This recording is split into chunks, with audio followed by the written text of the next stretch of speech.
put a spell on you.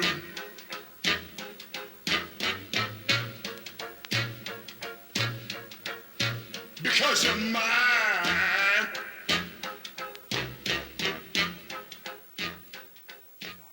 Never seen a real live Aborigine.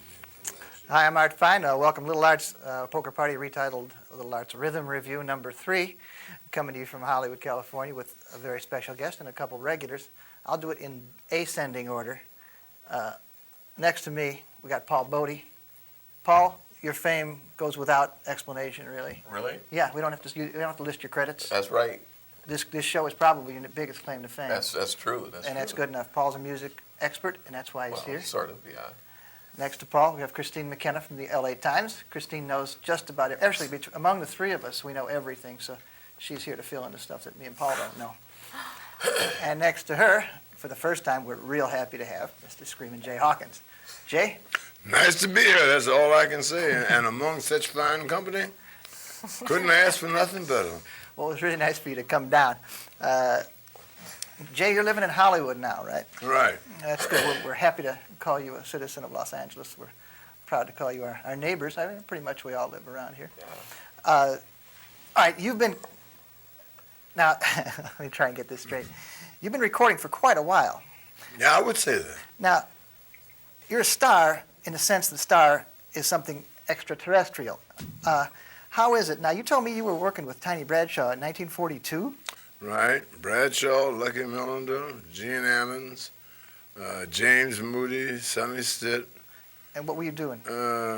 Piano, basically. I was playing tenor sax. All this happened before I decided to be a singer, which I never did accomplish. I became a screamer. I just made a lot of noise. I found it was easier to scream and make a lot of noise and destroy a song than it was to try to look handsome and get up and sing a beautiful ballad. Everybody was doing that, but nobody was going up there on the stage screaming. So I took what I knew about the sax and the piano, stuck it in my throat, and destroyed songs. Well, listen, now, if you were working in 1942, that makes you a lot older than us, but you look younger. Now, You are dealing in metaphysics. how You are is it? dealing in occult science. You are messing with powers that you should not touch, because within 15 seconds, if we stay on this, you will turn black. Okay, let's change the subject then. I'm gonna. So you, now your name's Jalacy? Correct. How do you spell that? Exene Jay Hawkins. That's Jalacy. I never used Jalacy because in high school, elementary school, kindergarten, never got to college, so let's figure that out right quick. But the point of it is, no one could ever pronounce it right. Jalopy, Jalopy, Jalassi. And I said, well, if you're the teacher and I'm the pupil, why can't you pronounce my name right? So why don't we just stick with Jay Hawkins, you know, J-A-Y. There's a 3-part name, Jalacy Jay Hawkins. So I would explain this to the teachers, and they would tell me I am not to tell them, I am there to learn. I said, well, if you can't pronounce my name, you are not qualified to teach me anything. So Jay's your middle name? Yeah. So your first name was Jalacy, and It now still is, on the birth certificate and now your passport. first name is Screamin. So where'd that, Oh yeah, now where'd that's that come, much better than Jalacy. Where'd that come from? That came from a big fat drunk lady in Nitro, West Virginia in 1949 that I was working on a show with a guy named Pop Teasley and one singer and one striptease dancer. And I was the MC for the show, and they decided they wanted somebody to sing, and I didn't know anybody on the show to sing. So they asked me about a few people I liked, which Wynonie Harris was one, Roy Brown was another, Eddie Cleanhead Vincent. So playing the piano, I didn't know the keys. And I sang these songs, and this big fat lady kept beating on the table. She says, go on, scream, Jay, scream, baby, scream. But I liked the word scream. And I said, that's it. If I'm going to make it in this business, why don't you be a screamer? There ain't no such thing in this business. And you want to be different, because I do believe that the least expected is the most effective. So I decided to start destroying songs. And it's been like that ever since. The rest you know about it. Okay, well, we have, this is an epic repackage of some of your, was this early 50s stuff, I guess? Right. Well, that is the first album I made, but a second issue. I see. The very first one I made, I had turbans on it, and the back of the album cover, the background was all red.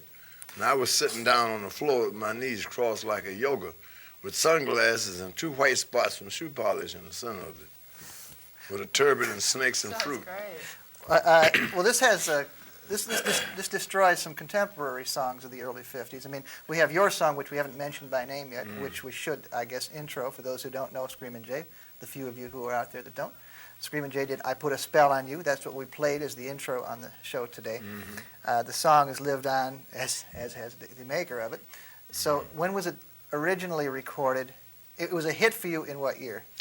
Well, it was a hit in 1952, but you'll never find that in the books that Ted Fox write, or Norman Knight, or Nick Tosh's, or Jerry Hershey. She does tell about that.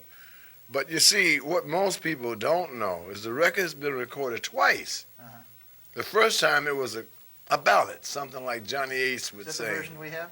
That's the version I bought you Can we play a today. little of that other tape in just a second and play it over the speaker so we can get a little taste of it? Just flip it on when you can. Now this version that we're going to cue up now. This is it. That was the very first original spell.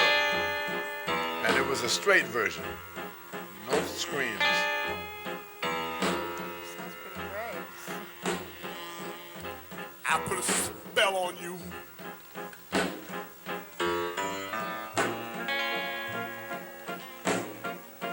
Because you're mine.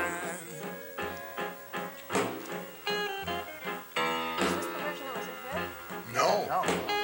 This is the version they Stop destroyed. the things you do. Had me redo it for Columbia, which came out on their subsidiary, OK. And then we had the screams and the grunts. Watch out! I ain't lying. I don't know if I call it a ballad, but it's more subdued than the other one.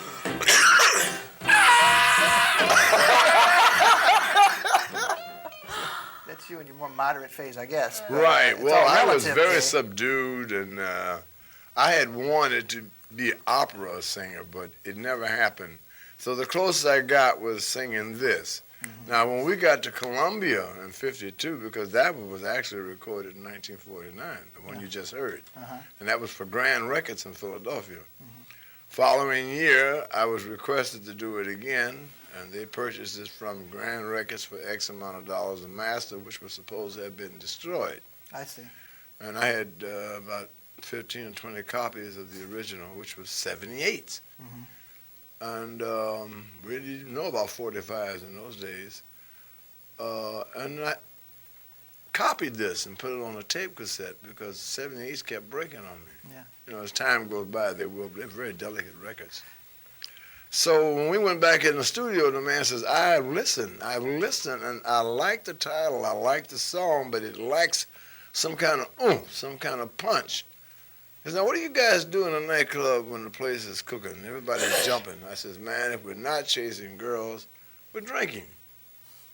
He says, that's it. This is no longer a recording session. It's a picnic. So he made us sit down about 20 minutes. The next thing I know, people came through the door with all kinds of booze, bucket of chicken. They even found a place that had soul food, butters and chitlins. Where was this? Philadelphia? This was in New York? New York City when I recorded it on the west side.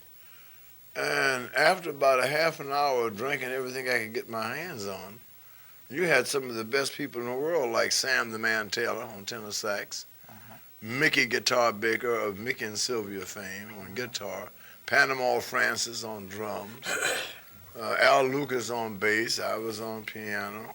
And the next thing I know, I remember a voice saying, let's do spell. I do not remember recording spell. I don't even remember leaving the studio. I remember 10 days later, a messenger come to my pad and gave me a copy of what I had done, and I listened to it and I didn't believe it.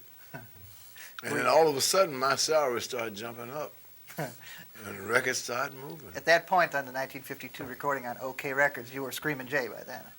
Oh, yeah, because by then this lady had banged on the table and named me Screamin Jay, and I got the chance to make it again for Columbia Records, so that's the way they put it. But the original record on Grand Records in Philadelphia was by Jay Hawkins? It was by Jay Hawkins, that's correct. So that must be around. Some people must have copies of that as a very rare collection. Well, not many have it. I bought you a copy because I knew I would be on your show, and I was grateful that you might get a chance to let the people know about it. You were telling me about a rider you had in your contracts way back when, about payment plus clothing.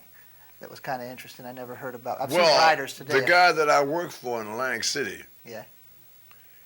I didn't have any records out then, even though I still worked for him after Spell came out. But I would charge this man X amount of money because somehow I was packing his place. But the writer also on the contract was talked to me by a young lawyer, attached this to the contract. And this protects me in such a way that I get half my money when I sign, the balance the night of the show before performance. But I also tacked in there, since I wanted to develop a wardrobe, I wanted a suit of every color in the rainbow. Shoes to go with it. And so that's the way I got paid. So every week you got a new suit? 3.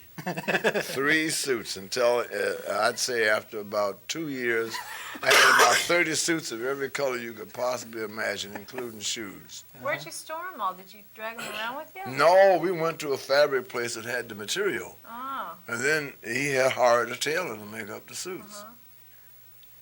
You must have quite a big trailer full of suits then, right? Or a big Well, we had the station wagon, the zebra striped station wagon, and we had this hearse that carried the coffin.